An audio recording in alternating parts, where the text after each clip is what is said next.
Wanted to do this video with just gameplay recorded from my computer in the best quality I could do, not a stream, and I just wanted to put some audio over it and really just sit down and try to explain my thoughts about the actual free-for-all gameplay and the Tour of Duty. Now, I've done a video analysing the Tour of Duty, and I've done a video where I've sort of streamed and played free-for-all and reviewed it and all that, but now that I've had a little bit of time to play it, I thought I sort of was a little bit more well-versed in the area and I could discuss it a bit further.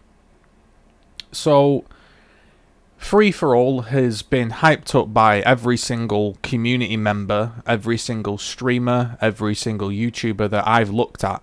It's gone from the game is bad to the game is amazing, and it seems like it's very easy content to produce. What I guess what I mean by that is it just seems... I'm not going to say fake, but it just seems easy.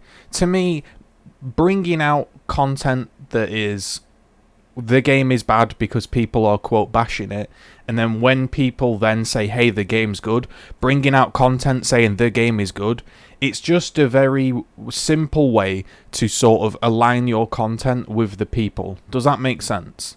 Now, I have no problem with people sort of hyping up free-for-all and enjoying it.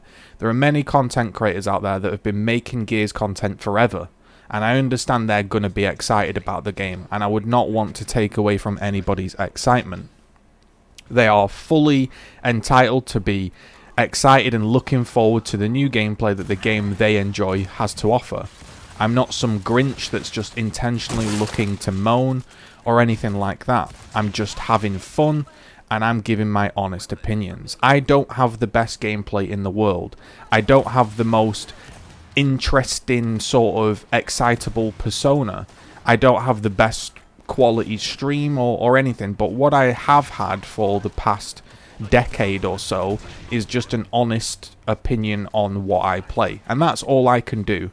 And I am hoping you as the viewer understand that no matter what game I play, whether it be Gears 5, Outer Worlds, Gears 3, you know, what StarCraft, whatever the game may be I'm playing at the time, I'm going to give you a very fair, honest opinion about the game, and I'm hoping that holds weight and credibility.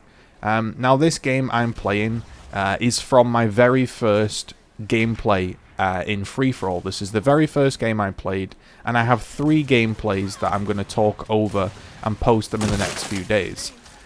For this gameplay in particular, I just wanted to talk generally about free-for-all and a little bit about my mindset and content. As I've said, people are very, very excitable about free-for-all, and I think it's because they've finally got some new content, and they've been waiting for so long and they've been starved for so long that they're sort of, in a way, rightly excited. However, I think there's been a sort of overhyping of Operation 2 that I've always tried to, you know, be fair and keep a lid on. I've always said that I don't think Operation 2 is the thing that will save the game, and I stand by that. Now, Operation 2 is a good 3-month update.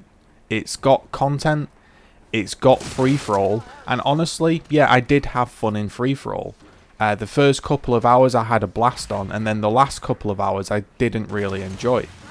And I've got to be honest with you and say that, to be honest, I enjoyed the first 2 hours of Gears of War no matter what I'm playing. If I just go on Horde and play Horde for 2 hours, I'm going to enjoy it.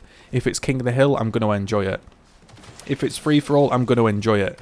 I've already made a video speaking about this 2-hour rule, but the people that haven't seen it, it's basically me explaining that after 2 hours, I typically, no matter what sort of task I'm doing on a game, I get a little bit bored. So the first 2 hours of free-for-all were fun. But after those 2 hours, I did find it a little bit irritating, and I'll tell you why. There's a bug currently where you spawn and you have an ally, and that ally is invincible, and you can see that ally and a whole variety of stuff. Now, that's obviously not acceptable. To have somebody be invincible in a free-for-all is a ridiculous bug, and on top of that bug, we also have a bug that disables the 2 maps in matchmaking due to some sort of texture-style corrosive corruption error, I believe they said. So straight off the bat, I can't be too excited about this, because 2 of the maps I wanted to play aren't there, and there are bugs in the game. Now, I understand no game in 2020 or 2019 is going to launch without bugs. You can't create a game that doesn't have bugs. But having something like an invincible player on your team that spawns in as an ally, to me, would be enough to get the game mode disabled. I don't think it should be going on.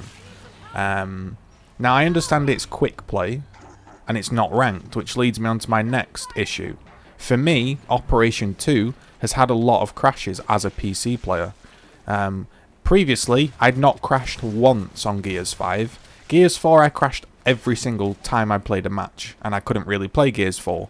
Gears 5 hasn't crashed once. Now, since this new operation has come out, every single time the map ends on free-for-all, I crash. What this in turn does is it means I don't have an opportunity to rack up the extra game bonus for staying in the lobby for games 1, 2, 3, 4, 5, etc. because I'm always, quote, quitting at the end of it. So that was a bit frustrating that really my bonus wasn't building up. I was quitting out, and the other side effect of that is because it's not ranked, you end up in a situation where it's drop in, drop out. And what was happening was I was playing a game, I'd get in a full lobby and I'd play the game and I'd like win. I won my first 4 out of 4 games. It went really well. Then the crashes started happening, and when I had loaded back in, it was putting me in an empty lobby. I was sort of starting 15 kills down, 20 kills down, and the games weren't winnable, and as a result weren't really fun. Then when the sort of game screen ended and the match had ended, I then crashed again. So what was happening was I was ending up playing sort of free-for-all for the rest of the evening, where I was getting put in half sort of completed lobbies, and then at the end I was crashing, so I never really got to play another full game. So that was really disappointing for me. I was only able to play like 5 or 6 games, and then it just really stopped functioning. So for me, that was a really big disappointment, and I'm not going to sit here and pretend that free-for-all is the most exciting game mode in the world. Yeah, I enjoy free-for-all. I think it's been a nice breath of fresh air. But there's also a whole host of issues that we can talk about, like the weapons on the map. There's so many weapons. They're really hard to keep track of. All the weapons on the map are the right weapons. Like, do we need Retro Lancers, Enforcers, Maces? I'm not sure.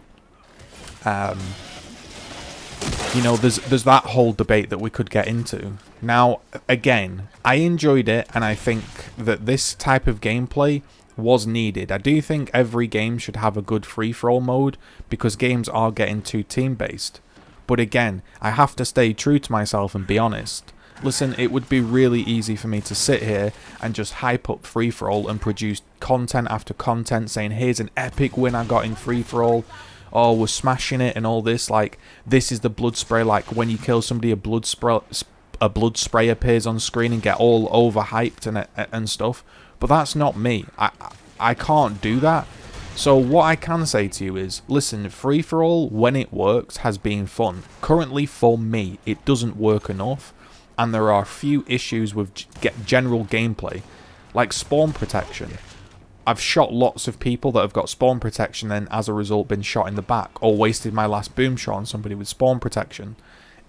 When you have the spawn protection, you should be glowing, and you shouldn't be able to fire, and if you do fire it should break, or something along those lines. Like, not being able to see who has spawn protection in a free-for-all, to me, is pretty game-changing. I do like this map I'm playing on. I think this map was enjoyable. I think the one where you slide down, which I play in a custom game, which I've got a video coming up, isn't the best. But I just wanted to be honest with you. I did enjoy the first 2 hours of playing this game. I was like, wow, it's so nice not to have to worry about your team and just be able to do some free-for-all. But it did get tiresome quick, and that was because it still is Gears 5 gameplay. Now, the Gears 5 gameplay has ever so slightly changed, which I will talk about movement and stuff in the next video. But I just wanted to be fair and honest. The free-for-all is enjoyable, but it's basically a 3-month patch full of content that you have to grind for 3 months to get to. So I played the whole evening and I didn't really have any new content, and that felt a little bit disappointing. So there we have it. That was my first free-for-all game, and I'm hoping to talk a little bit more in the next video about free-for-all as well, so stay tuned for that one. As always, if you are enjoying the content, leave a like, a comment, and if you want to go a step further so it enables me to do what I do and put so many hours in, there's an option to support me. As the channel doesn't make any money and it's just at the moment a passion project. So every supporter, whether it's Twitch Prime, whether it's a donation for a £1 as a tip, like a coffee tip, everything helps a bunch and it's really, really appreciated. Hopefully you're having a great Christmas. Hopefully you're spending it with family or friends, and I hope everything's going well for you.